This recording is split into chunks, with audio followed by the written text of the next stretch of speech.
평범한 사람들의 비범한 이야기, 을들의 당나귀 귀 18번째 이야기입니다. 여성 노동자를 생각하는 방송, 을들의 당나귀 귀. 반갑습니다. 저는 한국여성노동자회 배진경입니다. 안녕하세요. 네, 안녕하세요. 오늘 초대 손님 두 분 나와 계십니다. 세종대 경영학과 김혜진 교수님, 그리고 서울여성노동자회 손영주 회장님 두 분 나와 계십니다. 네, 안녕하세요. 반갑습니다. 네, 김혜진 교수님은 어떻게 여성노동자회랑 어떤 인연으로 여기까지 오시게 됐죠? 사실은 제가 여성노동자회에서 전에 일을 했습니다. 그래서 한 6년 정도 일을 하다가 다시 이제 공부를 시작해서 지금은 같이 하고 있지 않지만 현재 그래도 여성노동자회랑 회 이사도 하고 이렇게 해서 인연을 맺고 있습니다. 네, 반갑습니다. 오래된 인연이죠. 예. 예. 그리고 우리 손 회장님은 이제 연호회 활동 경력이 20년이 넘으신 정말 대선배님이신데. 20년은 아니고요. 아, 그러세요? 횟수로 치면 19년? 아유, 19년이나 20년이나. 네, 두 분이 예전에 같이 활동한 적 있으시죠? 제가 91년 11월 달에 서울여성노동자회 방문을 했어요. 근데 그때는 아무나 일을 할 수 있는 게 아니라 신입교육을 굉장히 빡세게 시키고 그 과정을 거의 3개월에 걸쳐서 신입교육을 받고서 활동을 할 수 있었죠. 그때 저를 이제 신입교육 시켜주신 분이 요 앞에 계신 김혜진 선생님이십니다. 아, 이게 3개월이나 이거를 신입교육을 받으시려면 내적 갈등이 좀 있지 않으셨어요? 내적 갈등은 없었고 그때는 여성 노동자에서 일해야 되겠다는 갈망이 굉장히 컸기 때문에 그리고 또 좋은 선배님들 만나가지고 여성 문제에 대해서 여성 노동 문제에 대해서 좀 정리하고 이렇게 공부할 수 있는 기회여서 저한테는 좋은 시간이었죠. 근데 하여간 굉장히 호랑이가 그 마늘 먹듯이 곰이 마늘 먹듯이 이런 식으로 해가지고 좀 변화되어지는 것처럼 3개월의 긴 시간을 좀 보냈던 게 굉장히 기억에 많이 남습니다. 그래서 사람이 되셨군요. 그럴까요? 예. 그런 거 보면 제가 교육을 잘 시킨 모양이에요. 20년이나 계속 활동하십니다. 네, 아주 훌륭한 선배님이셨던 것 같습니다. 우리 김혜진 교수님. 근데 김혜진 교수님이 보시기에 그 파릇파릇한 우리 신입 손 회장님은 어떠셨나요? 그 당시에는 글쎄 이제 제가 받은 인상은 여성 쪽에 굉장히 관심이 있고 눈이 똘망똘망해서 와서 같이 일하고 싶다 그래서 저런 친구도 있구나. 그래서 굉장히 좋았던 것 같아요. 그리고 같이 신입했던 친구들이 대부분 좀 연배도 걔도 비슷하고 다들 굉장히 열심히 했어요. 그래서 제가 굉장히 이렇게 저도 배워가는 과정이었거든요. 그 과정을 통해서. 그래서 아주 좋았던 기억이 있습니다. 저도.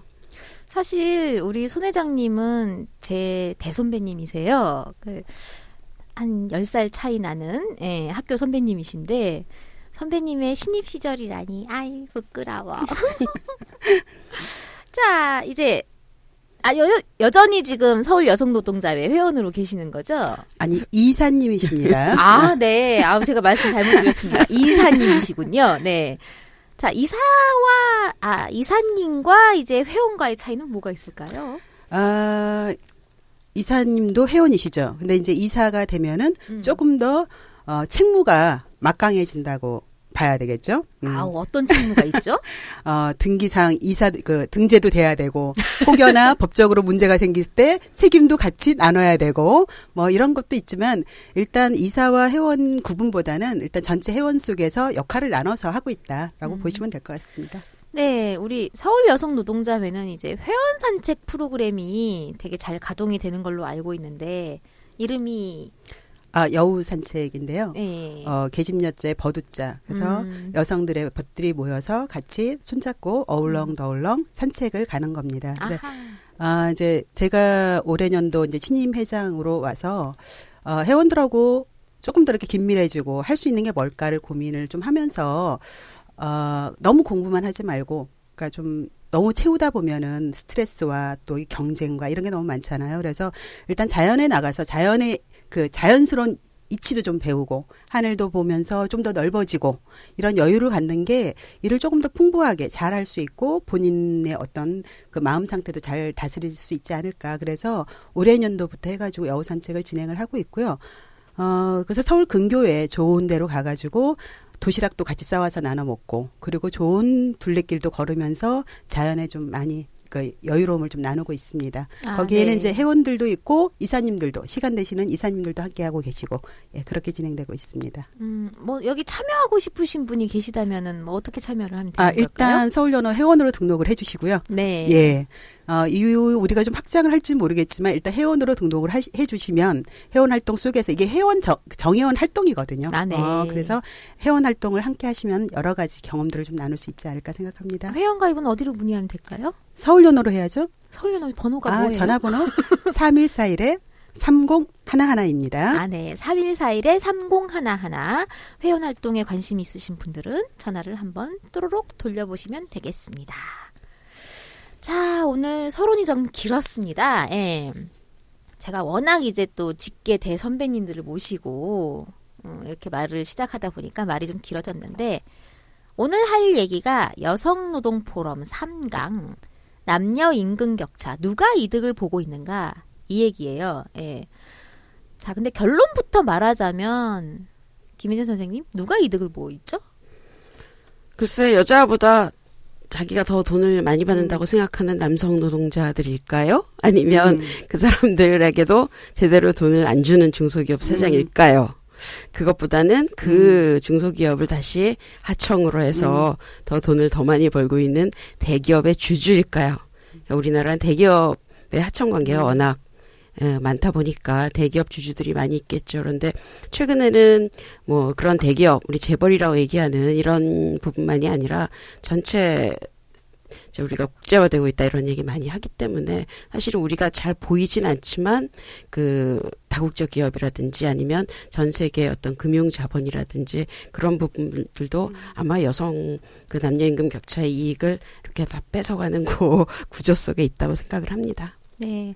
사실은 이게 이득을 보고 있는 집단이 정말 소수죠. 정말 소수고 그 밑에 있는 99%의 우리들은 힘겨운 삶을 살 수밖에 없는 구조인데 이제 을들의 당나귀기 4회차에서 김난주 선생님의 연구 결과를 듣기도 했었어요. 그러니까 남녀 임금 격차가 발생하는 것은 62.2%가 그냥 당신이 여자라서 라는 거고요. 그 다음에 구조화된 차별이 이게 목적인 건데 모두를 이제 분열시켜서 다르다고 생각하게 만드는 거. 그래서 하나로 단결하지 못하게 하는 것. 그래서 나보다 힘든 계층을 보면서 위안하고 위로 올라갈 수 있다는 희망을 주는 것. 하지만 이제 결국에는 차별받는 계층을 넓게 포진시키고 소수의 혜택받는 층들만 모든 자원을 독식하기 위한 게 아니겠습니까? 근데 이제 역사적으로 모든 통치자들이 써왔던 통치 수단이기도 하잖아요. 근데 왜 이게 유독 여성이 집단적으로 차별을 받아야만 했을까요?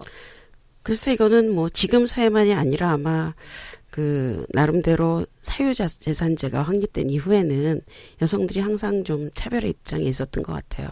그 사유재산제가 생기면서 사실은 부계를 통해서 재산이 상속되는 이런 구조를 만들기 위해서 여성들이 이제 차별받는 대상으로 됐던 거죠. 그래서 우리가 흔히 얘기하는 가부쟁제나 이런 게 다 포함이 되는데 그것들이 쭉 이어져 와서 이제 우리가 지금 알고 있는 자본주의 사회에서 우리가 지금 있는 사회에서는 사실은 여러 가지가 다 이제 상품화되고 모든 게 돈으로 교환하는 관계에 있어서 노동력을 키워내는 사실 우리 2세들을 키워내는 그런 과정 자체를 그것도 사실은 돈을 받고 일을 해야 되는 건데 그 부분을 집에서 그냥 여성들이 무임금으로 할 수 있는 그런 노동력의 재생산 구조를 만드는데 그 부분이 그대로 이용됐다고 생각하시면 될 것 같아요.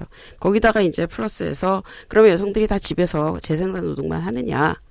그렇지는 않고 우리 대부분이 뭐 평균으로 봐서도 거의 60%의 육박하는 여성들이 다 나와서 일을 하잖아요. 실제로 임금을 받으면서.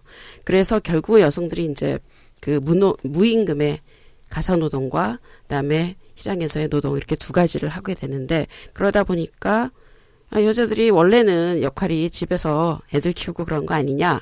이런 논리로 사실은 집안에서의 일에 대해서 임금을 안 줄 뿐만이 아니라 시장에서도 뭐라 할까요? 2등 노동자라고 할까요? 그런 지위로서 사실은 차별을 받게 되는 그런 구조가 만들어졌다고 생각합니다. 저는 드는 생각이, 그러니까 여성이 가장 큰 집단이면서 가장 손쉽게 분리할 수 있는 어떤 생물학적인 특성을 가지고 있었기 때문이 아닐까라는 생각이 드는데, 근데 그렇진 그거는 않을까요? 또 과거에 보면 우리나라도 이제 조선시대 이렇게 가면 노예 형태가 네. 있었지만 사실은 보면 그거는 꼭 여성이 생물학적으로만이 아니라 어떤 사회에서 어떤 집단을 사실은 좀 가장 하층에 놓고 차별해서 전체가 위에 있는 사람들이 이제 전체 구조를 장악할 수 있느냐는 좀 달라지는 것 같아요. 그래서 뭐 미국 같은 경우는 예를 들어서 노예제가 그 근간이었고, 그때는 사실 백인 여자들은 흑인 노예랑 비교할 위치가 아니었거든요. 그래서 그건 꼭 항상 100% 역사적으로 여성이었다라고 보기만은 어렵고, 항상 그 지배하는 사람들이 가장 손쉽게 할 수 있는 부분, 가장 이득을 많이 할 수 있는 부분을 항상 그런 희생물로 삼았던 거고, 여성은 이제 그런 면에서 일정하게 항상 그 하층에 있었던 건 사실이지만 항상 가장 중요한 대상이었던 건 아닐 수도 있겠다. 저는 그렇게 생각합니다. 네. 여러 가지 다양한 얘기들이 많이 있겠지만, 결국 여성이 차별받아 왔다라고 하는 것은 움직일 수 없는 역사적인 사실인 거잖아요. 예. 근데 또 우리나라가 특히 OECD 국가들 중에서 남녀 임금 격차가 1위예요. 이게 OECD 가입 이후에 통계를 작성한 이래로 한 번도 1위를 놓친 적이 없다고 하더라고요. 무려 남녀 임금 격차가 37.4%인데 이게 우리나라가 왜 이런 걸까요? 그래서 우리나라 같은 경우 보면 그러니까 남녀 직종이 상당히 분리되어 있는 편이죠. 그래서 처음에 여성들이 이제 생산에 나오기 시작한 60년대 경제개발 이럴 때부터 나오기 시작할 때 이미 여성들이 하는 업종과 남성들이 하는 업종이 굉장히 많이 분리돼 있었던 그런 부분이 있었는데, 사실 이제 외국도 비슷한 경우들이 있었던 것 같아요. 흔히 얘기하는 OECD에 있는 선진국이나 이런 데 비슷한 경험들이 있었지만 그런 것들이 몇 번 이렇게 깨질 수 있는 역사적인 계기들이 있었는데, 한국은 좀 그런 게 없었고, 또 최근에는 보면 다른 나라들도 우리 지금 적극적 고용 개선 조치라든지 이런 걸 통해서 의도적으로 정부에서 이렇게 굉장히 많이 그 격차를 줄이고 하는 노력들을 많이 하는데, 직종 분리도 좀 더 완화시키고, 우리나라는 형식적으로는 지금 2006년부터인가 시행이 되고 있지만 실제로는 거의 형식적으로만 진행되고, 구체적으로 그게 남녀 직종 분리를 좁힌다든지 아니면 여성의 임금이나 아니면 직장에서의 뭐 이렇게 지위를 높인다든지 이런 데는 별로 성공하지 못하고 있기 때문에, 저는 그 두 가지가 워낙 처음부터 남녀 직종 분리가 심각했고, 두 번째는 정부가 주도로 하는 적극적 고용 개선 조치 같은 게 별로 활발히 진행되고 그러지 않은 결과 이렇게 나타나고 있지 않은가 봅니다. 선생님의 해석으로는 이제 직종 분리의 심각성과 그 다음에 플러스에서 적극적 고용 개선 조치가 제대로 작동하고 있지 않아서 그렇다라고 말씀하셨는데, 제가 생각할 때는 이 방송을 들으시는 많은 분들께서 적극적 고용 개선 조치가 뭔지에 대해서 좀 의아해 하실 것 같아요. 이게 사실 이것도 업계 용어 중에 하나인 건데, 적극적 고용 개선 조치가 뭔지 약간만 좀 설명을 해주시겠어요? 적극적 고용 개선 조치는 이제 한 직장 내에서 여성의 비율과 그다음에 여성 관리자의 비율이 향상되도록 하기 위한 그런 정부의 정책입니다. 지금 한국에서 우리나라에 실시되고 있는 거는 이제 산업별로 묶어서 그 산업의 평균을 내요. 그래서 산업 평균에 여성 근로자의 비율이 몇 %인지, 그다음에 여성 관리자의 비율이 몇 %인지 이렇게 내서 현재 수준에서는 그 평균에 60% 미만이 되는 그런 기업들, 현재는 500인 이상을 대상으로 하고 있지만 그런 기업들은 일단 적극적 고용 개선 조치의 대상이 됩니다. 법적으로. 그러면 우리가 적어도 5년 이렇게 목표를 세워서 어떤 식으로 해서 여성 고용이 부족하면 여성 고용을 늘리고 여성 관리자 수가 부족하면 어떻게 하면 여성들을 많이 관리자로 높일 것이냐라는 계획을 세워서 그걸 시행하고 그다음에 연말에 다시 이행 보고를 하고 그래서 만약에 그 다음 해에 그 평균의 60%를 넘으면 의무 대상에서는 이제 면제가 되고 이런 구조로 지금 현재는 진행이 되고 있는데 우리나라 같은 경우는 이제 지금 아까 말씀드린 대로 산업의 평균의 60%라는 거는 산업 자체가 여성들이 별로 없는 산업 근데 그것도 평균의 100%도 아니고 60%라는 거는 굉장히 그 완화된 기준이거든요. 사실 미국 같은 경우는 저쪽 고용개선을 할 때 기업 평균을 하는 게 아니라 그 자격이 있는 사람들이 있다고 생각하는 전체 노동력 풀의 80% 이렇게 잡고 있는 거에 비해서 우리나라는 굉장히 낮은 수준으로 잡고 있는 건데 그나마도 제대로 시행이 안 되고 있는 거죠. 이게 뭐 어떤 법적인 제재 조치나 이걸 어긴다 해도 이런 게 없기 때문에 법적으로 그냥 보고서만 내고 그러니까 지금 거의 10년이 가까워 오는데 해마다 걸려서 해마다 그냥 보고서만 내고 조금 귀찮을 뿐인 이런 식의 약간 유명무실하게 되고 있거든요. 그래서 여러분들이 혹시 500인 이상의 기업에 있다 그러면 혹시 우리 회사는 여기 해당되지 않은지 한번 뭐 찾아보시는 것도 좋을 것 같습니다. 네. 이게 500인 이상 사업장에만 적용이 된다는 한계가 있고 또 한 가지 한계로는 고용 형태를 명시하지 않잖아요.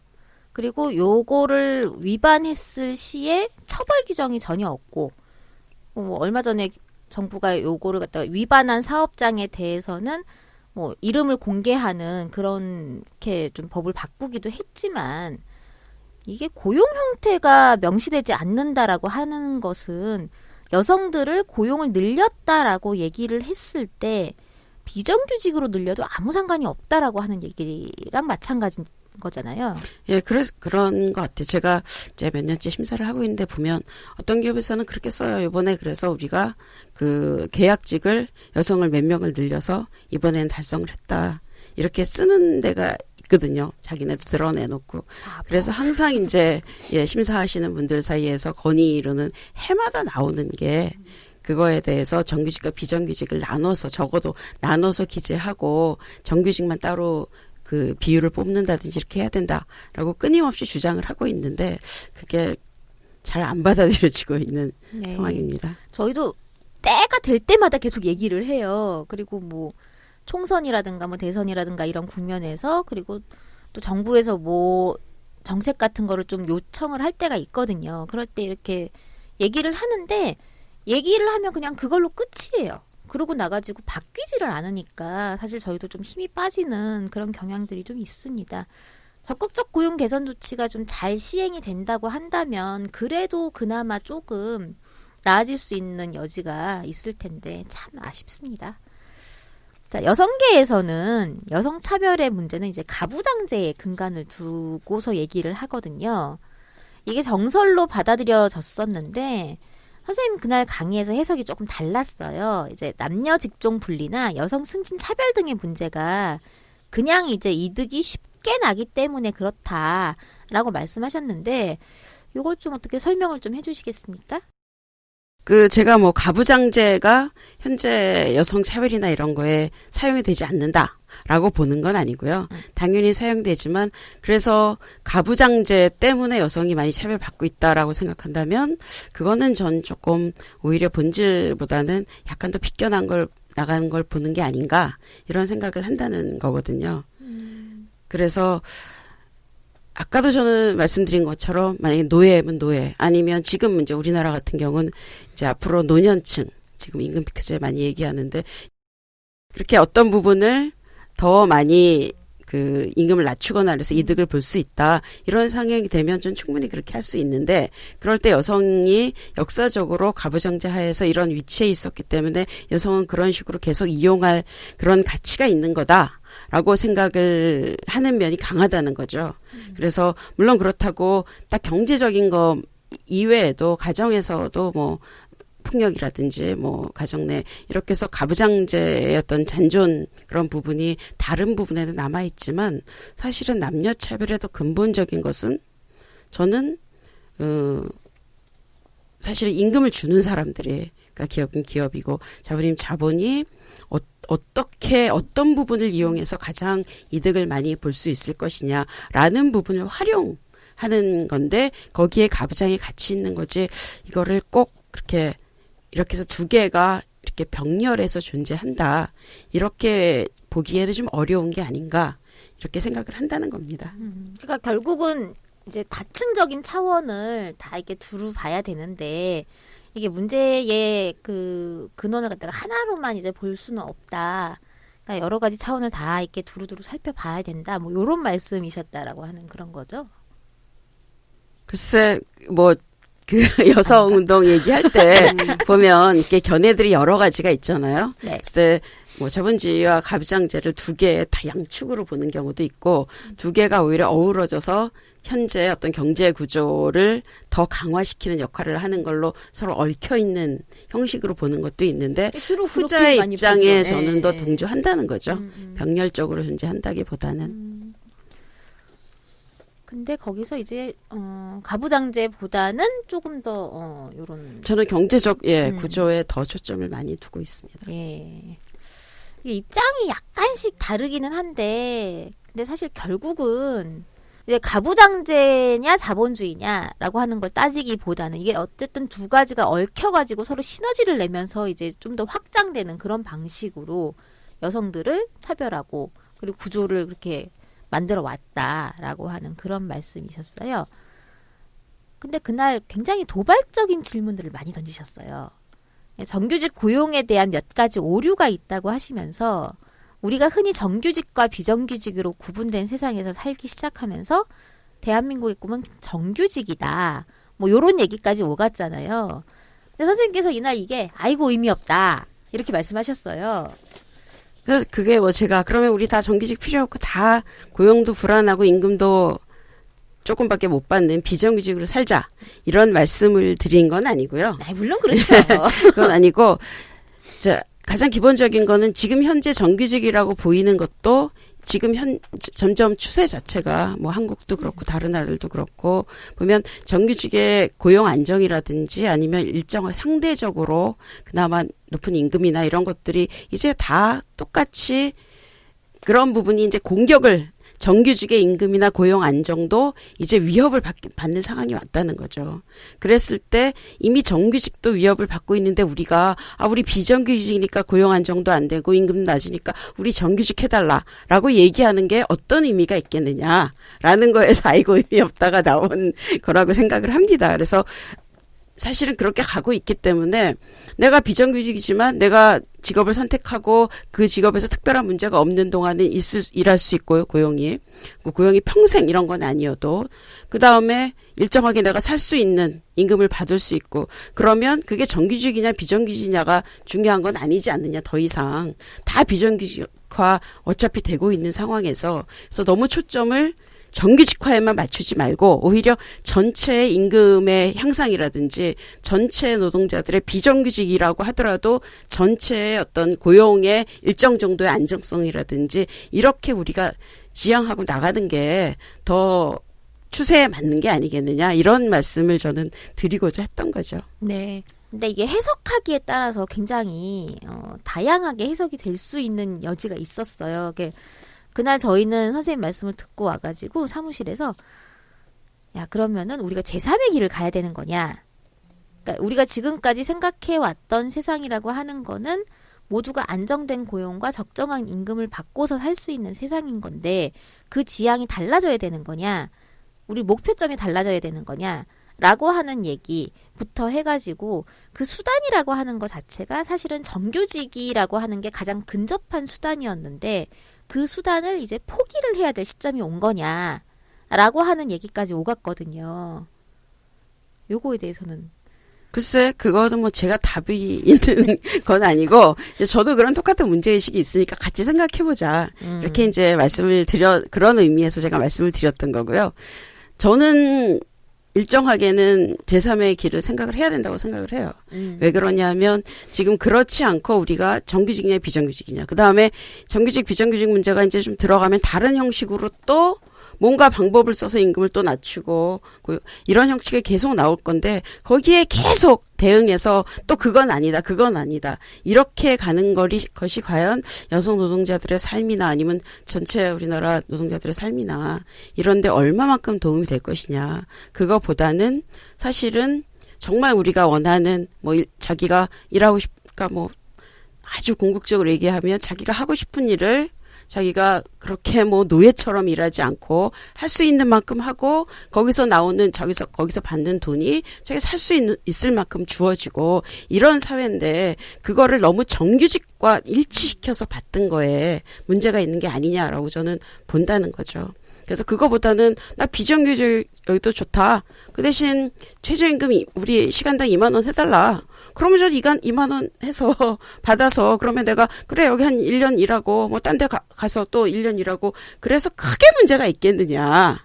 이런 얘기에서 오히려 좀 전체 그 밑에 최저임금이나 이런 것들을 올리는 방향으로 가는 게 훨씬 더 좋은 효과가 있지 않겠느냐. 전체에 우리가 자꾸 정규직 해달라 견직 해달라 하는 게 첫 번째는 잘 되기도 힘들고 두 번째는 그렇게 해서 대봤자 정규직도 이제 다 위협받고 있는 상황인데 이런 말씀을 저는 이제 주로 드리고자 했던 거죠. 네.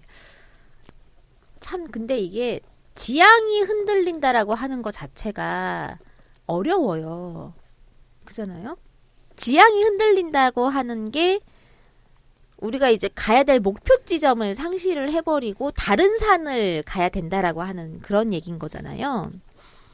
여기에서 그렇죠. 여기에서 우리가 어떤 산을 올라가야 할 것인가에 대해서는 정말 많은 논의와 정말 많은 토의가 필요할 거다라는 생각이 드는데 일단 선생님 아까 말씀하신 대로 뭐 최저임금 2만 원이 된다라고 한다면은 기꺼이 비정규직을 감수할 것이냐라고 하는 얘기부터 해가지고 여기에는 너무나 다양한 그 논의들이 들어갈 거기 때문에 이거 섣불리 뭔가 말하기가 굉장히 조심스럽다라고 하는 느낌이 들어요. 그러니까 그래 나 2만 원 되면 뭐 고용 언제 잘라도 좋다 이런 개념이라기보다는 약간 우리가 생각하는 틀을 좀 이제 전환을 해야 되는 게 아니냐. 예를 들어서 옛날에 제가 이제 여성 노동자의 활동을 하던 다 그 시기에 특히 이제 여성 노동운동이 그 당시에 다른 데들보다 훨씬 더 강건하게 남았던 거는 뭐냐면 현실의 문제들이 이렇게 닥치고 있는데 네. 우리가 지향하고 있던 게 안 맞을 수도 있지만 어쨌든 그거는 현실의 문제들을 해결하려고 시작했던 거고 그러면 다른 방향으로 다시 접근해서 현실의 문제들을 해결해야 되는 게 아니냐 이런 의지가 훨씬 강했던 것 같아요. 여성 노동자 운동 자체가 그거랑 저는 마찬가지 상황이라고 보거든요. 우리가 너무 기존에 이제 쭉 내려왔던 몇십 년간의 사실 한국은 그렇게 정규직 뭐 이렇게 돼서 나름대로 상대적 고임금 받고 이런 것도 사실은 1987년 이후에 만들어진 과정이고 그게 몇십 년 안 됐는데 우리는 그거에 너무 틀에 박혀서 그게 마치 우리의 전체의 목표인 것처럼 했던 건데 실제로는 그게 아니라 그거는 그 당시에 정규직 비정규직의 문제고 다음에 넘어가면 또 다른 문제일 수도 있고 그래서 오히려 좀 그런 틀을 좀 벗어나서 볼 필요가 있다. 그러니까 비정규직 문제만 해도 예를 들어서 무슨 법을 하나 만들어서 이러이런 비정규직은 불법이다 하면 어떻게 하냐면 또 그거를 비껴나는 다른 걸 만들어요. 맞아요. 그럼 우리는 또 막 해서 또 그 법을 또 바꾸자 얘기해요. 그러면 또 다른 게 만들어져요. 저는 그거는 아니다라고 생각한다는 거죠. 그래서 저는 고민이 드는 게 뭔가 이거를 한 큐에 딱 바꿀 수 있는 그 한 방이 딱 있으면은 좋겠다라는 생각이 드는데 누구도 이거에 대해서 반박하지 않고 누구나 동의하는 그런 어떤 명제가 딱 있으면 좋겠다라고 하는 생각이 드는데 사실 그건 꿈이죠. 그게 사회가 이미지 우리 노사정 합의 이렇게 얘기할 때 맞아요. 왜 노사정이 만나겠어요. 셋이 다 입장이 다르기 때문에 만나서 합의하자는 건데 그래서 저는 다를 만족시킬 수 있는 거는 합의에서도 나오지도 않고 합의 아니고 어느 한쪽이 얘기를 해서 만들어질 수는 없다고 생각해요. 그래서 끊임없이 작은 데서부터 계속 부딪히고 해결해 나가고 이런 과정들이 쌓여야지. 근데 더군다나 이제 중요한 거는 그러려면 적어도 뭐 노사정에서 정은 빼더라도 노사가 좀 그래도 대등한 뭔가 기반이나 힘을 가지고 있어야지 그나마 서로를 만족하는데 가까운 답이 나올 텐데 지금과 같이 굉장히 한쪽이 기울어져 있고 마치 한쪽이 전체 경제의 어떤 주범처럼 노동개혁 이렇게 말을 하면서 되고 있는 상황에서는 그런 거는 사실 불가능하다는 거죠. 네. 선생님 그 말씀 하기 전에 저희가 이 방송에서 정의를 내렸어요. 노동개혁이 아니고 노동개악이라고. 앞으로는 어디 가셔서 노동개악이라고 말씀해 주세요. 참 이게 저는 드는 생각이 지금 지난번에 김경희 교수님께서 나오셔가지고 이제 표준화된 일상이 파괴되었다라고 말씀을 하셨거든요. 그거랑 또 맥락이 다 있는 것 같아요. 우리가 생각했던 어떤 표준화된 노동자의 상이라든가 표준화된 안정적인 고용이라든가 표준화된 안정적인 임금, 복지 체계 이런 것들이 사실은 다 무너져 내리고 있는 거고 그 속에서 우리가 이거를 새롭게 만들어 나가야 되는 그런 상황에 처해 있다라고 하는 느낌이 드는데 쉽지 않군요. 근데 우리나라 같은 경우는 특히 그 틀이라는 게 이제 뭐 정규직 이렇게 됐지만 또 우리 이제 노동 쪽에서의 틀은 사실 노동조합이었잖아요. 많은 네네. 부분이. 근데 노동조합이 기업별로 조직이 돼 있어요. 근데 뭐 아까도 말씀드렸지만 재벌 이렇게 점점 나가다 보면 사실 자본은 국제적으로 움직이고 있는 거거든요. 우리는 걔네는 제일 높은 데서 있는데 우리는 국가 차원도 아니고 산업 차원도 아니고 기업 차원에서 대응을 하고 있는 거죠.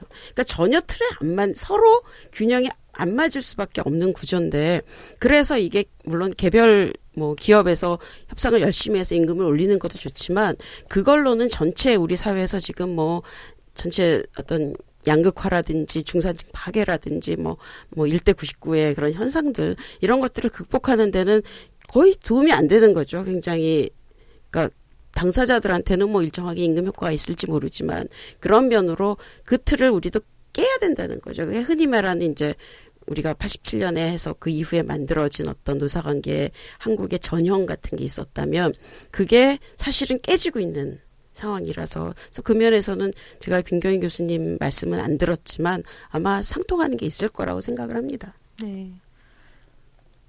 새로운 세계를 만들기 위해서는 이전 세계는 파괴돼야 되는 거고 새로운 세계를 만들기 위해서는 어쨌든 알을 깨고 나와야 된다라고 하는 그런 얘기인 것 같아요. 우리가 할 일이 참 많은 시대에 살고 있다. 그렇게 얘기가 될 수 있겠네요. 근데 저는 어떤 사람이든 세상에 살았던 사람이 다 자기 시대에는 참 할 일이 많다고 생각했을 것 같아요. 어느 사회에다 다 문제가 있었고 거기에 대해서 눈을 뜨면 그거 어떻게 해결하지 이런 생각들이 다 고민이 있었을 것 같고 그게 이제 상대적인 거기 때문에 우리는 우리 몫에 일이 있는 것 같아요. 그냥 우리 뒤에 짊어진 그 짐이다. 그러니까 갑자기 왜 가난을 짊어진 소녀가 생각나지? 네. 자, 다음으로 좀 넘어가 볼게요. 네. 이렇게 말씀하신 이 뒷 배경에 이게 자본의 또 세계적인 흐름이 있잖아요. 좀 전에도 말씀하셨다시피 자본은 국경을 초월해가지고 전 세계를 넘나들면서 움직이는데 우리는 기업별로 꼬물짝꼬물짝 움직이고 있다라고 말씀해 주셨어요. 이게 전 지구적으로 이제 이리저리 튀어댕기는 이 자본 예전과 어떻게 달라진 건가요? 글쎄 뭐 저도 뭐 완전 전문가는 아니지만 이제 우리가 보통 이제 노사관계 이런 거랑 관계해서 본다면 애초에는 저는 상업 자본이 중심이 되지 않았나. 그래서 무역을 통해서 수출 수입을 서로 하고 그래서 뭐 어느 회사에 어느 나라에서 생산한 것들이 상대적으로 좀 싸다 그러면 다른 데로 수출되고 그렇지 않은 게 수입되고 이런 형식이 오다가 그 다음에 나온 게 그러니까 산업자본 중심의 직접 투자죠. 그래서 우리나라도 보면 뭐 마산 수출 자유지역부터 해서 그 다음에 뭐 구로공단의 수출 자유지역 이렇게 해서 외국의 기업들이 직접 투자를 하는 거죠. 그리고 그걸 유치하기 위해서 세금이라든지 뭐 여러 가지에다 감면을 주고 이렇게 해서 이제 들어와서 직접 외국 자본들이 다른 나라에 가서 특히 이제 선진국의 자본들이 제3세계나 후진국에 와서 투자를 해서 그 후진국의 낮은 임금에 근거해서 이제 이득을 보고 이렇게 됐다면 이제는 흐름이 사실은 금융자본 중심으로 가고 있는 게 아니냐. 그러면 금융자본이라는 거는 와서 여기서 공장을 세우고 운영을 하고 이러는 게 아니라 사실은 한국에 있는 기업들의 공장들의 뭐 주식을 사는 거죠. 그런데 그 주식을 사서 그러면 장기간 이 회사에 내가 책임 있는 주주로서 이 회사를 어떻게 잘 갈 건가라는 게 아니라 사실은 주식이 오르면 팔고 이렇게 가는 거고 이제는 주식만 사는 게 아니라 기업을 사죠. 그래서 우리 전에 이제 외환은행 뭐 들어갔다 나갔다 이렇게 론스타가 샀다가 다시 팔았다 이런 과정도 있지만 그랬을 때 그 금융자본이라는 거는 사실 그래서 내가 회사를 사면 그거를 계속 어떻게 운영을 하는 목적이 아니라 그냥 그 시세 차익을 노리고 하는 거고 그럴 때 시세 차익이 가장 많이 나는 거는 우리 경험해 봤지만 구조조정이죠. 들어와서 잘 있는 회사를 사가지고 구조조정을 딱 가면 이제 주식 가격이 확 오르고 그러면 팔고 나가고 그러면 구조조정된 데가 앞으로 그 구조조정된 것 때문에 누가 다시 주인이든 잘 사느냐 그건 아니죠. 이미 많이 타격을 받고 그러면 회사가 문을 닫든지 아니면 있어도 훨씬 더 성과도 안 좋고 당연히 임금이나 모든 수준이 떨어지고 이런 것들이 반복되기 때문에 산업 자본만 해도 사실 기업을 운영하는 데 있어서 나름대로의 자기 책임성이나 아니면 자기의 이해관계와 거기서 일하는 노동자들의 이해관계가 일정 부분은 같이 갔던 면들이 있었는데 이제 금융자본의 시대로 넘어오면 그런 게 전혀 없는 거예요. 그런 면에서 훨씬 더 무자비하게 그냥 와서 다 자르고 자기네는 할 것도 아니면서 팔고 나가고 그러면 남은 회사 아니면 남은 노동자들 잘린 노동자들 이런 사람들은 그냥 뭐 낙동강의 오리알처럼 이렇게 되는 현상들이 벌어지고 있는 거죠. 그래서 세계적으로 보면 자본의 속성들이 변화하면서 점점 사실은 어느 나라에 있든 그렇지만 특히 제3세계에 있는 일수록 이제 저임금이 계속 내려오는 구조 속에 있었잖아요. 그 속에서 점점 그 칼날을 제일 많이 받게 되는 이런 형식으로 가고 있는 게 아니냐 이렇게 생각합니다. 저는 선생님 말씀 들으면서 드라마가 하나 생각이 났어요. 시크릿 가든이라는 굉장히 유명한 드라마인데 거기서 현빈이 이런 얘기를 해요. 하지연한테 너랑 내 차이가 뭔지 아냐. 하지연이 난 모르겠는데 라고 했더니 너 통장에 얼마 있냐 라고 물어봐요. 하지연이 얼마 있을 거야 라고 얘기를 하는데 현빈이 이렇게 얘기를 합니다. 니랑 내 차이가 그거야. 너는 네 통장에 얼마가 있는지 알지만 나는 내 통장에 얼마가 있는지 몰라. 왜? 매일매일 불어나니까. 이렇게 얘기한 기억이 있어요. 저는 그 대사가 잊혀지지가 않는데 사실은 그게 금융자본의 어떤 속성에 대한 얘기인 것 같다는. 그렇죠. 네. 돈 흔히 얘기하면 돈 놓고 돈 먹는 거죠. 그렇죠. 예. 이게 열심히 일해서 내가 정말 열심히 일하면 나도 일정하게 잘 살 수 있고 내가 모은 돈으로 회사를 차릴 수 있고 그러면 뭐 세계 최대까지는 안 되지만 상당히 올라갈 수 있고 이런 시대는 이미 우리나라는 별로 그런 시대를 겪을 사이 없이 이미 이제 지나간 것 같은데 사실은 얼마 전에도 신문 기사에 보면 그 미성년자 중에 주식이나 이런 거 상속을 통해서 뭐 100억 이상인가 10억 이상 된 애들이 1년 사이에 몇십 명이 늘었다. 이런 기사가 있었어요. 그 친구들이 얼마나 열심히 일해서 뭐 100억이 넘는 재산을 가졌겠습니까? 이게 다 물려받은 거고 이런 거에 이제 이렇게 전체가 사회가 되면 결국 뭐 우리가 갑을 얘기도 많이 했지만 저는 이제 점점 갑을 넘어선다고 생각하거든요. 이제는 약간 신분 사회로 가는 느낌이 들어요. 그래서 뭐 강남에 그 좋은 아파트에 사는 귀부인들이 거기서 일하시는 그 경비 아저씨들을 뭐 아무거나 시키고 왜 안 하면 뭐 먹을 거 던져주고 이런 우리가 흔히 듣는 얘기들이 사실은 똑같은 사람이라고 생각하지 않거든요. 나는 대단한 사람이고 거기서 일하는 사람들은 완전히 신분이 다른 사람이다. 이런 되면서 더군다나 이제 신분이 그런 식으로 상속이 되는 과정이 같이 일어나고 있는 거죠. 신분제 사회가 다시 돌아오고 있다라고 하는 부정하고 싶은 이 현실에 대해서 우리가 뭘 할 수 있을까요? 글쎄 이게 신분이 아니라는 거 한 문제가 용납되지 않는다는 걸 보여야 되는 거죠. 그러려면 어렵겠지만 사실은 하고 있는 자리에서 그런 식의 부당한 것들에 대해서는 저는 저항을 해야 된다고 생각하고요. 그다음에 또 하나는 나는 그런 거 안 겪고 있어. 이런 사람도 상당히 많을 거예요. 나는 상대적으로 좋은 데서 그냥 특별히 주변에 나쁜 사람도 없고 그런 사람들도 사회에 사실 이런 면에 대해서 같이 공감을 하고 그 면을 어떻게 나는 괜찮아가 아니라 결국 그게 나한테도 올 수 있는 거고 그런 걸로 같이 조금씩 자기가 있는 자리들에서 출발을 하고 그러기에는 특히 이제 여성들 같은 경우는 이렇게 사회에 관심 없어야 된다 이런 식의 교육 같은 거를 어릴 때부터 여자들은 사회 문제에 굳이 관심 가질 필요 없다 이런 얘기를 굉장히 많이 듣고 자랐잖아요. 요즘은 좀 아닌 것 같아요. 요즘은 아니에요? 네, 요즘은 왜냐면은 엄마들이 저희 때부터 좀 그런 경향이 있었는데 제가 그 둘 만나 잘 기르자 세대잖아요. 그 당시에 어머니들 같은 경우는 항상 엄마들이 딸한테 나처럼 살지 말아라 라고 얘기를 하셨어요. 근데 그러고 나가지고 시대가 또 지나고 나서 모두가 다 이제 거의 하나인 시대에 접어들면서 모든 걸 다 알려주고 싶어 하고 모든 걸 다 해주고 싶어 하고 그런 세대로 이제 넘어왔기 때문에 그거는 좀 달라지는 것 같기는 한데 근데 거기 저는 플러스 해가지고 그런 건 있는 것 같아요. 그러니까 고운 것만 보고 이쁜 것만 보여주고 싶고 그리고 험한 거는 별로 관심 안 가지게 하고 싶고 그런 거는 좀 있는 것 같다는 생각이 들어요. 근데 그 이제 사회 구조 속에서 그런 거지만 제가 한 1년 전쯤 본 이렇게 만화가 딱 2컷짜리가 있었는데요.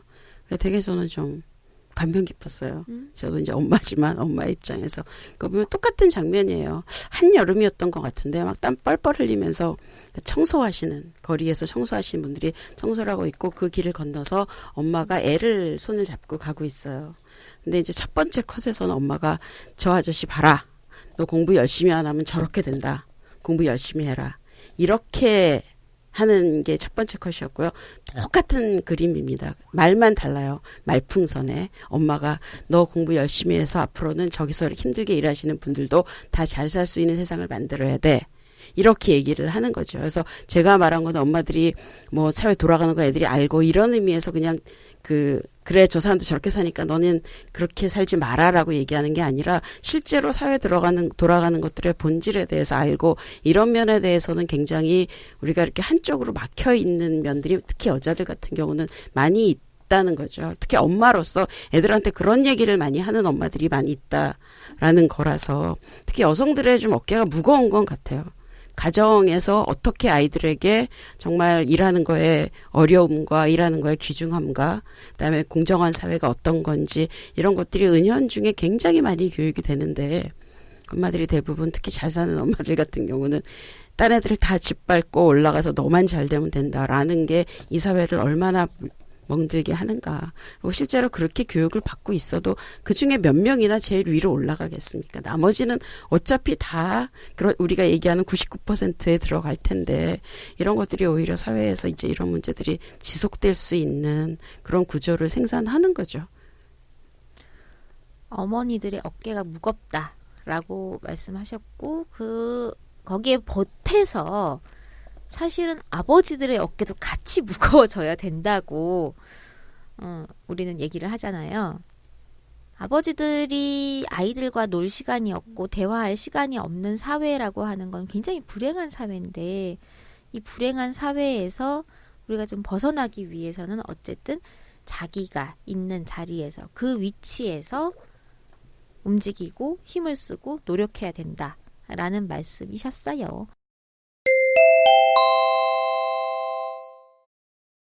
여러분은 지금 한국여성노동자회에서 제작하는 팟캐스트 올들의 당나귀 귀를 듣고 계십니다. 이 사회에서 여성 노동자들의 입지가 이게 점점 작아지고만 있는 느낌인데 여성노동자회에 이제 직장 내 성희롱 상담이 엄청나게 접수가 되고 있잖아요. 이 직장 내 성희롱은 사실 대놓고 갑질의 한 표현이죠. 많은 분들이 오해가 좀 있으신 것 같기는 하던데 직장 내 성희롱은 힘없는 자를 괴롭히는 가장 비열한 갑질의 표현이에요. 요거를 뭐 누가 누구를 좋아해서 그런다, 뭐 변형된 애정 표현이다, 뭐 요렇게 생각하시는 분들 많으신데 사실은 그런 게 아니라 그냥 대놓고 갑질이라고 생각하시면 됩니다. 서울여성노동자회에 접수되는 어떤 현황을 좀 말씀해 주시겠어요? 지금 올해 9월까지 해가지고 저희 평등의 전화에 서울여성노동자에서 운영하고 있는 평등의 전화에 접수된 상담이 한 600건이 넘는데 그중에 절반이 성희롱 상담이에요. 그러니까 이게 절반 이상을 넘은 게 최근 2, 3년 사이에 절반 이상을 넘고 있고 올해 년도가 저희 여성노동자에서 운영하고 있는 평등의 전화가 20주년이 되는 해거든요. 그러니까 20년 동안 여성 노동자에 접수됐던 그 여성 노동 상담들이 한 10,000여 건이 넘는데 그 중에 직장 내 성희롱이 차지하는 게 16% 정도를 차지해요. 그럼 한 1,700여 건 정도의 성희롱 피해자들이 평등의 전화에 상담을 해왔다는 거죠. 이 정도로 직장 내 성희롱 자체가 굉장히 많이 증가하고 있고 직장 내에서 만연하고 있는 것들을 좀 우리가 볼 수 있습니다. 이 직장 내 성희롱 상담이 늘어났다라고 하는데 직장 내 성희롱은 언제나 있어 왔는데 요게 왜 갑자기 급증을 하게 된 걸까요? 일단 직장 내 성희롱 금지가 법제화된 게 1999년이죠. 네. 근데 그때 년도 다음 연도를 봤더니 그 전 연도에 비해서 직장 내 성희롱이 들어왔던 비율이 2배 이상을 띄는 현상들이 있었어요. 그리고 2003년도인가 그때 해가지고 여성가족부에서 그때는 여성부였죠. 직장 내 성희롱과 관련한 캠페인을 한 거예요. 그러니까 법률이 만들어지고 나가지고 이런 것들을 홍보하기 위한 캠페인을 했더니 또 그때 당시에 거의 2배 이상이 증가를 하는 형태들이 있었죠. 그래서 일단 법제화되어진 거하고 그리고 사회적으로 알려진 거 이 부분들이 있고 또 한 가지는 직장 내 여성들이 예전에는 성희롱이 발생하면 그거를 그냥 그러니까 어디다 얘기도 못하고 개인이 안는 문제로 참으면서 그냥 쉬쉬하고 넘어왔던 상황들이었죠. 근데 지금은 본인들이 권리의식이 올라오면서 적극적으로 문제를 제기하고 있고 그리고 이 문제를 제기하는 과정 속에서 본인들이 받는 그 심리적인 갈등과 2차 주변의 그 어떤 눈초리라든가 이런 것 때문에 실질적으로 상담실까지 연결해가지고 상담을 하는 경우들이 많이 증가하고 있는 것으로 보여집니다. 네, 결국 아는 만큼 보인다. 요 말이 딱 맞는 것 같네요. 그러니까 우리의 권리가 뭔지 그리고 내가 당하는 행위가 부당한 건지 안 한 건지에 대한 기준 자체가 어쨌든 사회적으로 좀 많이 높아지고 있다라고 그렇게 해석을 하면 될까요? 네. 네. 직장 내 성희롱 행위자라고 해요. 가해자가 아니라 왜 행위자인 거죠? 일단 가해자라 그러면 범죄로 형법이나 이런 데서 이제 가해자로 규정이 돼야 되는데 여기서는 그 행위자에 대한 어떤 남녀고용평등법 상에 있어서는 거기를 가해자라고 규정하지 않고 개념상 행위자라고 얘기를 하는 거죠. 직장 내 성희롱을 행한 사람. 그래서 직접 행위자에 대한 처벌이 이루어지지 않는 형태이기 때문에 여기서는 행위자라고 표현을 하고 있고 그렇게 지금 쓰고 있는 상태이죠. 네. 저는 늘 이게 불만이었어요, 사실은. 그렇죠. 실질적으로 직장 내 성희롱을 통해 가지고 피해를 당한 여성의 입장으로 보면은 이게 개인이 그러니까 정말 내가 재수 없어서 걸려다 넘어진 것도 아니고 실질적으로 그런 직장 내 성희롱 피해를 통해 가지고 일상생활이 불가능할 정도까지 현격한 그러니까 인격 침해뿐만 아니라 어떤 심하면 고용 단절까지 오는데 이것들을 범죄화 시켜야 되는 걸로 좀 바라봐야 되는 거는 좀 아닌가 그런 의견들이 나올 수 있죠. 네. 그거랑 관련해서 지금 용어가 나왔으니까 우리 이제 왜 행위자라 그러고 여성들은 피해자라고 얘기를 하잖아요. 근데 사실은 미국 같은 데서는 막 그게 한참 그러니까 피해자라는 표현을 쓸 거냐 그래가지고 많이 얘기가 됐던 게 생존자로 바꿨어요. 그러니까 희롱, 생존자 이렇게 해서 그 지금 말씀하신 것처럼 겪는 여러 가지 단지 한번 당했을만이 아니라 그거로 인해서 오는 정신적이거나 아니면 여러 가지 문제를 실제로 풀어나가서 그거를 극복하고 생존해 나가, 그러니까 그거를 극복해 나가는 과정이다. 그런 사람이다. 이렇게 해서 그런 표현을 썼는데 우리도 한번 피해자라는 말보다는 그런 것도 한번 생각해 볼 만할 것 같아요. 지금 성폭력 운동 쪽에서는 성폭력 생존자라고 표현을 하고 예. 있죠. 네, 근데 그렇게 이제 얘기하고 있죠. 직장 내 성희롱 영역까지 이거를 확장해서 생존자라고 표현하는 게 좋을지 아니면 그것도 좀 너무 우리한테 딱 안 맞는 표현인 것 같아서 다른 새로운 용어를 좀 만들어 보는 건 필요할 것 같아요. 그러니까 그거 자체가 이 우리 사회에서 성희롱에 대해서 그리고 일하는 여성들이 가지고 있는 어떤 그 가치를 반영하는 새로운 좀 용어 창출 이런 것들이 좀 필요하지 않을까 예, 생각이 드네요. 말이 갖는 힘이 있죠. 예, 굉장히 크잖아요. 뭐라고 부르느냐에 따라서 그렇게 정의되고 그렇게 생각되어지는 그런 측면들이 분명히 있는 것 같습니다. 근데 노사관계 학에서는 이 직장 내 성희롱 사건이 발생했을 때에 이걸 뭐라고 정의를 하죠? 그래서 노사 관계는 이제 여태까지 옛날에 보면 그 노동자와 노동조합 아니 사용자와 노동조합의 관계였기 때문에 성희롱이 그렇게 중요한 주제는 아니었어요. 근데 최근에 전 세계적으로 노동조합도 점점 취약한 데다가 고용의 형태가 그렇게 아까 말씀드린 것처럼 정규직만이 아니라 비정규직화 많이 하고 그러면서 이제 말을 고용관계 이런 식으로 굉장히 많이 바꿨거든요. 네. 그래서 꼭 노동조합이 없어도 단체 협상을 안 해도 고용관계를 다 포함할 수 있는 것들 그렇게 하면서 성희롱이나 이런 문제들은 조금 더 부각이 됐던 것 같아요. 근데 굉장히 이렇게 말씀드리면 이제 노사관계지만 거기서는 그 부분을 직장의 책임이라고 얘기를 많이 하고 있죠.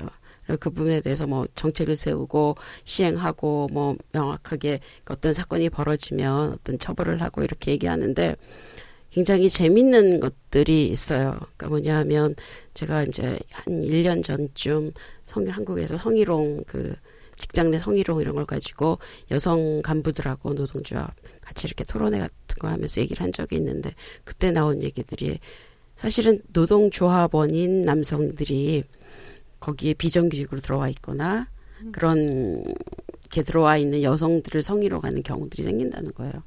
그러면서 그때 당시 이제 굉장히 자랑스럽게 뭐라 했냐면 그래서 노동조합 내에 있는 우리 여성조합원들이 주장을 해서 그걸 문제 제기를 해서 그 사람이 공식 사과하고 어떻게 하도록 했다 이렇게 자랑스럽게 얘기를 하는데 저는 한편으로는 굉장히 마음이 안 좋더라고요. 왜 그러냐면 사실 노동조합원이 아니고 회사의 간부나 그런 사람이 했으면 끝까지 주장을 해서 이 사람이 무슨 처벌을 받게 했을 것 같거든요. 그런데 조합원이 자기랑 관계 있는 비정규직을 그렇게 했기 때문에 여성 조합원들이 나서서 할 수 있는 한계가 여기까지만이 아니었던 건가 그런 생각이 들더라고요. 그래서 이거는 노사관계 측면보다는 이제 사실은 직장 내 어떤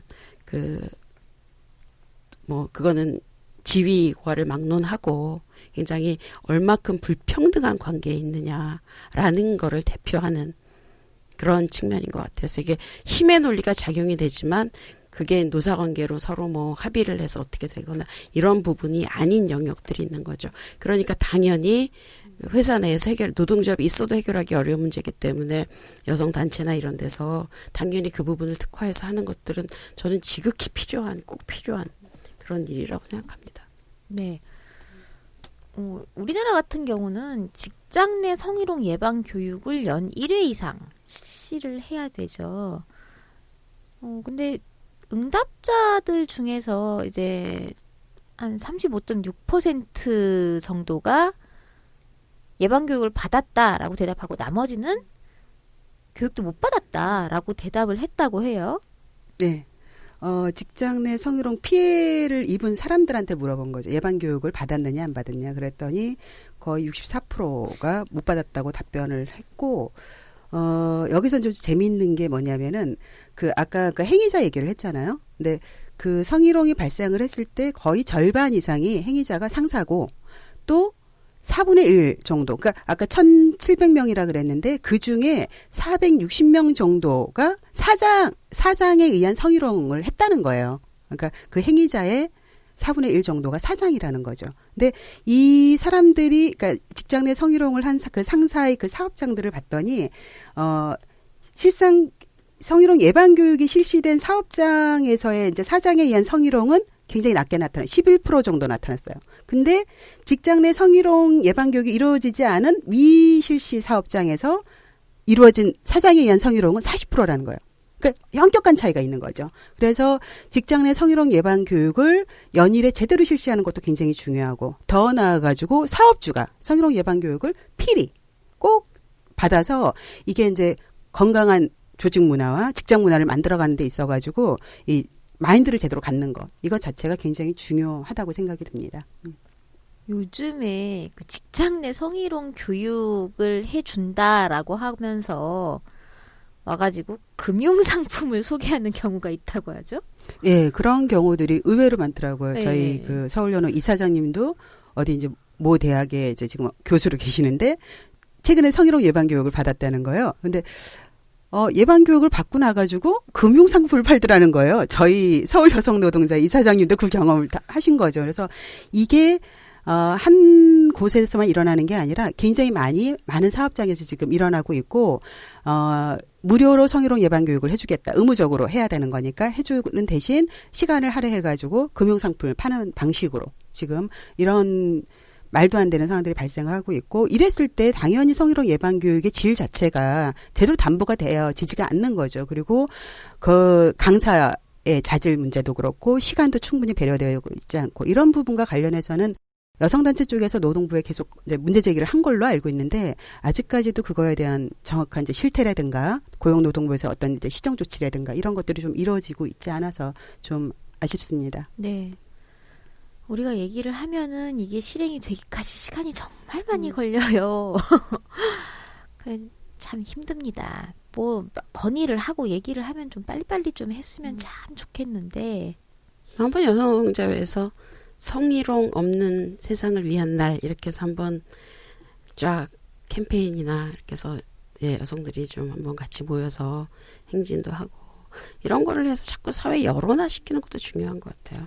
예, 그래서 각 지역 연호도 그렇고 서울 연호도 올해 연도도 지금 4회에 걸쳐서 4차에 걸쳐서 직장 내 성희롱 예방 캠페인, 거리 캠페인을 하고 있어요. 그리고 이제 그 캠페인을 할 때 필요한 그 홍보 책자도 만들어서, 그러니까 하나는 상반기에 이제 저희가 만들어냈던 책자들 같은 경우는 법에서 명시된, 그리고 실질적으로 일하는 여성들이 그 사업장에서 겪을 수 있는 성희롱의 유형이 뭔지, 그리고 사업주가 성희롱 예방을 위해서 뭐를 지켜야 될지, 그리고 직장인으로서 성희롱 없는 문화를 만들기 위해서 우리가 실천해야 될 것들 해서 매일 하루씩 공부할 수 있는 팁을 넣어가지고 저희가 소책자를 만들었어요. 그러니까 성희롱 없는 예방을 위한 이제 소책자를 만들어서 거리 배포를 지금 했고, 최근에 이제 지금까지 직장 내 성희롱과 관련해서 굉장히 어려운 문제를 굉장히 또 용기 있게 현장에서 문제 제기하고, 실질적인 권리 찾기를 해왔던 사례들을 우리가 평등의 전화를 통해서 많이 접하고 있는데,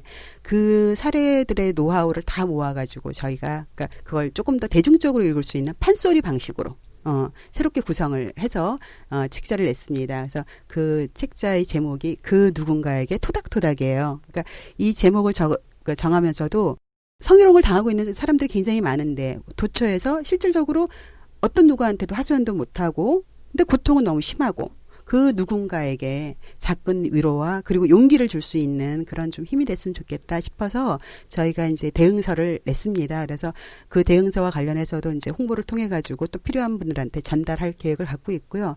그래서 일단 법을 바꾸는 것도 굉장히 중요하고 법에 명시되는 것도 굉장히 중요한데, 직장 내 성희롱이라고 하는 것 자체가 개인의 문제가 아니라 사회구조 속에서 권력관계 속에서 발생하는 문제이고, 이 문제를 함께 여론화 시켜나가면서 함께 책임지고 함께 나누려고 하는 이런 분위기를 만들어 나가는 노력들이 많이 필요할 것 같습니다.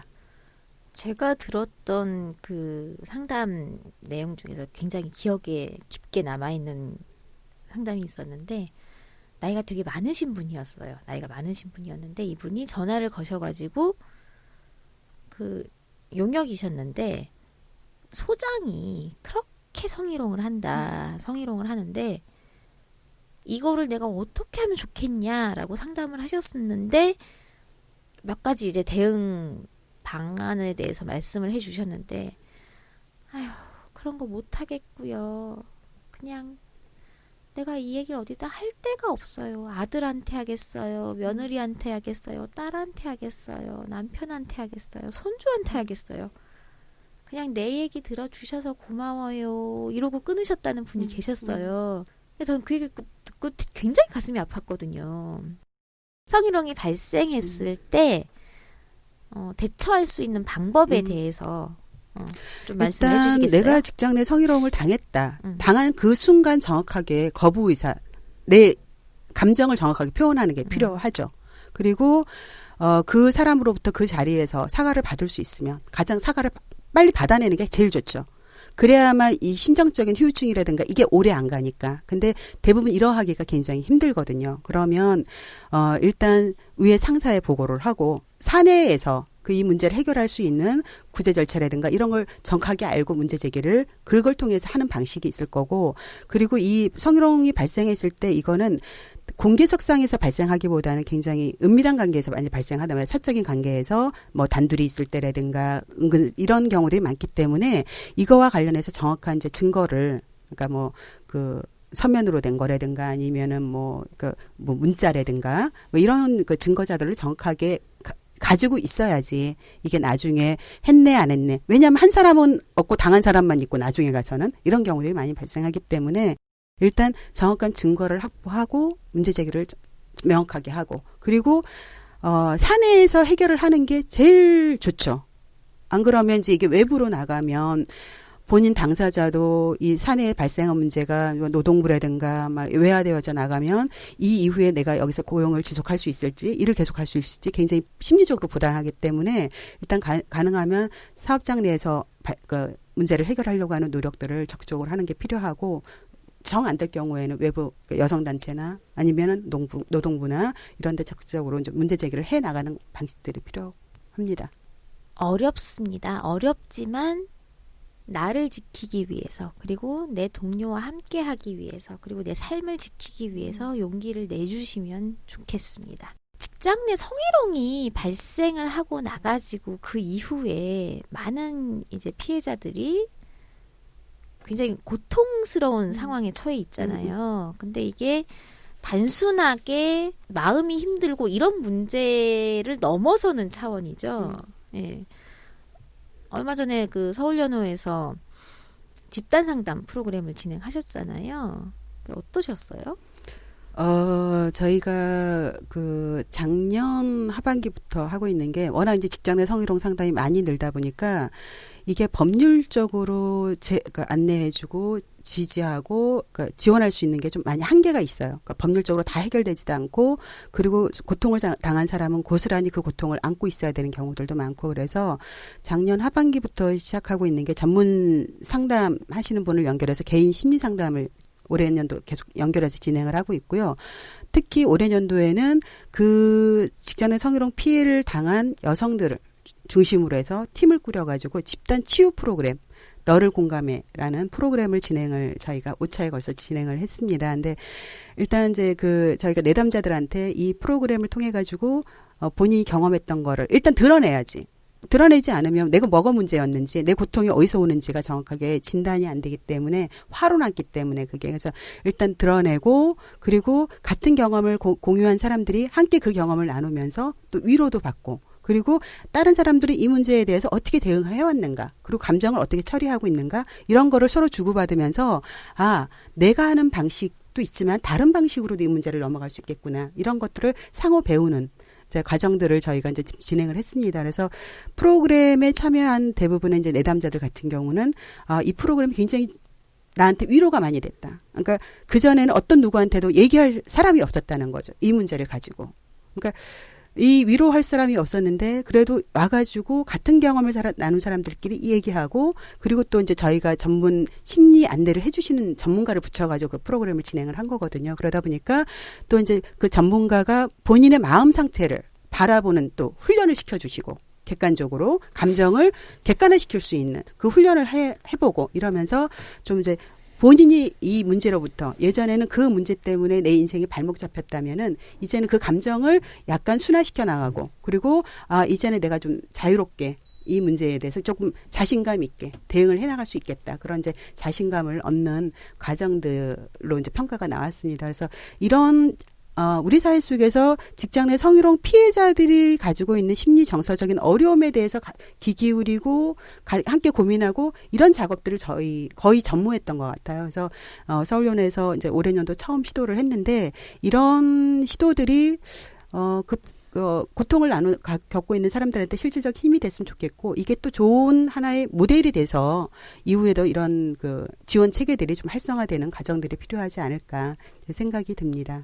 이런 심리 정서 지원에 대해서는 국가가 책임을 지고 좀 시스템을 만들어 가고 체계를 구축하는 게 맞지 않을까 싶은데 그것과 관련해가지고는 지금 가장 유사한 체계를 갖고 있는 데가 어디 있을까요? 있나요? 직장 내 성희롱과 관련해서는 거의 없죠. 네. 성폭력 그 생존자들을 위한 심리 정서적인 지원이라든가, 그러니까 특히나 거기는 의료 지원까지 들어가야 되니까 그런 경우는 있는데, 우리 사회 속에선 전무하죠. 외국에는 있나요?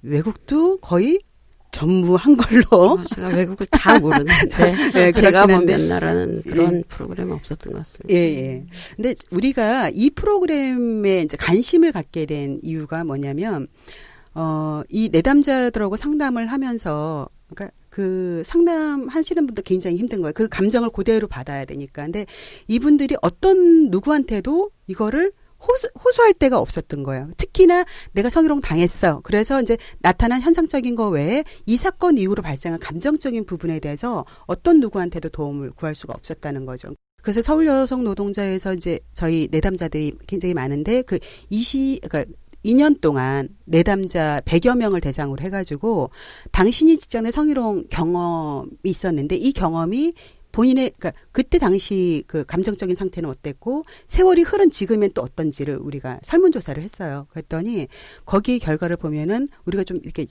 관심 깊게 봐야 될 게 직장 내 성희롱을 당했을 때 그때도 심리적으로 굉장히 불안하죠. 그래서 정서적으로 일단 뭐 이제 그 수치심 기본이고 100명 중에 90명 기본 수치심, 그다음에 분노.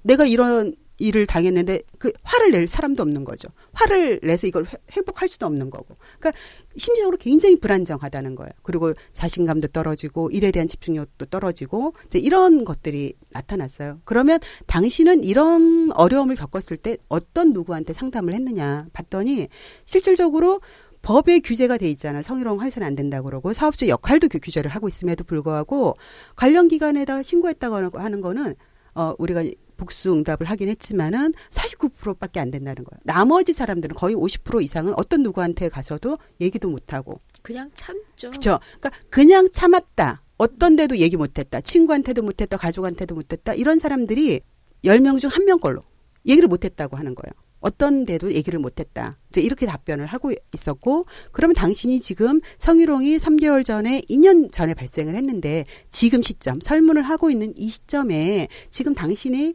그 직장의 성희롱이 현재 어떤 영향을 미친다고 생각을 하느냐 봤더니 여전히 그 영향을 미치고 있었던 거예요. 근데 특히 놀라웠던 거는 이게 성희롱이 그래서 굉장히 위축되어지고 그 생각을 떠올리면 그때 그 느낌이 되살아나고 이런 것만이 아니라 사회를 믿을 수가 없는 거예요. 내가 사회에서 버림받아졌다. 나를 지켜줄 데가 아무도 없다. 그리고 세계 그 사람에 대해서 일단 사회에 대해서 그리고 우리 사회에 대해서 세계에 대해서 너무 불안정하다. 사람 자체를 불안정하게 만드는 거죠. 그게 계속 그러니까 지금도 나타나고 있다는 거예요. 그러면 장기적으로 봤을 때 직장 내 성희롱을 당한 그 사람이 이 문제를 해결하지 못하면 그 사람은 건강한 노동력으로 다시 노동시장에 갈 수도 없고 본인의 그 감정적인 어려움 때문에 일을 하는데도 위축될 수밖에 없고 크게 보면은 정말 유능한 인력들을 건강하게 키운 인력들을 우리 사회에서 그대로 그냥 소진시키고 있는 거나 마찬가지거든요. 그래서 이 직장 내 성희롱 피해자에 대한 어떤 그 심리 정서적인 지원과 관련해서는 그게 단순히 개인이 문제를 해결하거나 아니면 특정 기관이 책임지거나 이 문제가 아니라 사회가 함께 책임지고 그 사람들을 건강한 노동력으로 다시 올리고 자신감을 향상시켜 주는 것. 이게 우리 사회를 건강하게 만들어 나가는 기본 토대가 되지 않나 생각이 듭니다. 지금 말씀하신 경우가 이분들 같은 경우는 사실은 직접 전화를 걸어서 그렇죠. 찾아오신 분들이에요. 그렇죠. 찾아오신 분들이었는데 그분들조차도 10명 중에 한 명은 그냥 참았다라고 그렇죠. 얘기를 하고 있는데 실제적으로는 찾아오지 못한 분들이 훨씬 더 많을 거란 그렇죠. 말이에요. 그래서 저희가 설문을 할 때 그 100명 중에서 9명은 저희 내담자가 아닌 비내담자를 이제 포함을 시켰는데 그분들은 9분 중에서 6분은 혼자 참았다요. 그리고 관계기관 신고는 아예 답변도 없고 그나마 가족한테 얘기했다 정도 거죠. 그러니까 이거를 조금 더 확장을 하면 대부분의 여성들은 문제가 발생을 했을 때 주변 어떤 누구한테도 얘기를 못하고 혼자 끙끙 앓아야 되는 소가리를 해야 되는 경우들이 대부분이고 또 회사 내에 용기를 내서 얘기를 하면 낙인 찍히는 경우들이 많죠. 그러니까 직장 내 성희롱이 발생하고 난 이후에 2차 가해 형태 주변에 따돌림이라든가 뭐 사내 분위기를 어떻게 만드냐든가 너가 행실이 어떤 이런 꼬리표를 달게 하는 2차 가해들이 발생을 하면서 더 많은 어려움에 지금 노출이 되어지는 거죠. 혹시 지금 직장 내 성희롱을 당하고 있는데 참고 계시는 분들 계시면 주저하지 마시고 평등의 전화로 전화를 주십시오. 여러분께서 이 문제가 해결되지 않는다고 하더라도 말씀하시는 것만으로도 일정 정도의 도움이 될 수가 있습니다. 그러니까 지금 즉시 전화를 주세요. 자, 이렇게 어려운 대한민국에서 사는 우리들, 특히 여성 노동자들은 이제 어떻게 살아가야 되는지 마지막 한 말씀들 좀 부탁드리겠습니다. 글쎄 저는 뭐 꼭 여자든 남자든 상관없이 행복하게 살아야 된다고 생각합니다. 아이, 근데 그게 예, 행복하게 못 사니까 문제인 우리 거죠. 앞에 사실은 행복을 가로막는 것들이 굉장히 많이 있고 그러면 그거를 하나하나 깨트려야 되겠죠. 그것이 하나하나. 결국 행복을 찾아가는 길이 아니겠는가라고 생각을 합니다. 그리고 그거는 혼자 할 수 없는 일이다라는 게 두 번째고요. 그래서 다 같이 우리 행복을 뭔가 막고 있는 것들을 하나하나씩 깨나가자. 그게 이제 앞으로 우리가 살아나가야 되는 방향이 아닐까 이렇게 생각합니다. 하나하나 쫓고 하나하나 깨뜨리고 하나하나 집어 던지면서 같이 그렇게 우리 한번 나가보는 걸로 해보겠습니다. 손 회장님은? 저는 두 단어가 떠오르는데요. 하나는 소통과 공감. 그러니까 특히 이제 그 현장에서 일하는 그로 인해서 고통받고 있는 그러니까 이 여성 노동 문제로 인해서 고통받고 있는 그 사람들을 보면 사람들이 굉장히 많이 파편화되어지고 있는 거죠. 개별화되어지고 그러다 보니까 어떤 누구한테도 얘기도 못하고 근데 자기가 경험하고 있는 문제들, 노동의 문제들을 자꾸 밖으로 드러내는 거. 드러내다 보면은 그 문제가 정확하게 문제가 어디서 나오는지가 보여지기 때문에 일단 드러내고 소통해라. 내 가까운 주변. 내서부터 자꾸 소통하고 그러면 이 문제가 개인의 문제가 아니라 너도 그런 문제를 가지고 있구나. 이게 구조적으로 발생하는 문제임을 같이 이해하게 되는 거고 드러내다 보면은 상대방이 이해되어진다는 거죠. 공감되어진다는 거죠. 그렇지 않으면은 그러니까 공감대가 형성이 안 되면 저 사람은 그냥 개인의 문제로 치부되어지는데 그 사람이 안고 있는 직장 내 성희롱을 당한 그 사람이 안고 있는 문제들 아니면 그 어떤 근로조건상의 어려움을 겪고 있는 문제들 아니면은 모성권의 문제들 이런 것들이 그 사람의 얘기를 내 목소리를 내고 그 사람의 얘기를 듣는 귀를 계속 열다 보면은 공감이 이루어지면서 우리 사회 자체가 좀 소통되어지고 공감되어지는 그러면 문제 해결에 있어가지고 보다 좀 많은 것들을 좀 열어놓지 않을까 생각이 듭니다. 그래서 여성 노동 현실이 굉장히 좀 어렵긴 하지만 일단 서로 소통하려고 하고 그리고 공감하려고 하고 이거 자체가 문제 해결의 기본 토대가 아닐까 생각이 듭니다. 네. 상처는 숨기고 음지에 두고 그늘진 곳에 두면은 계속 골마갈 거예요. 하지만 양지로 꺼내고 햇볕에 널어 말리고 주변 사람들에게 이 병의 치유 방법에 대해서 끊임없이 물어보고 같이 얘기를 나누면 언젠가는 그 상처는 나을 거라고 믿어 의심치 않습니다. 오늘 일들의 당나귀기 두 분 모시고 긴 시간 진행했습니다. 다음번에도 우리 좋은 얘기들 들려주실 선생님들 모시고 만나 뵙도록 하겠습니다. 오늘 이 시간 여기서 마치도록 하겠습니다. 감사합니다. 감사합니다. 감사합니다.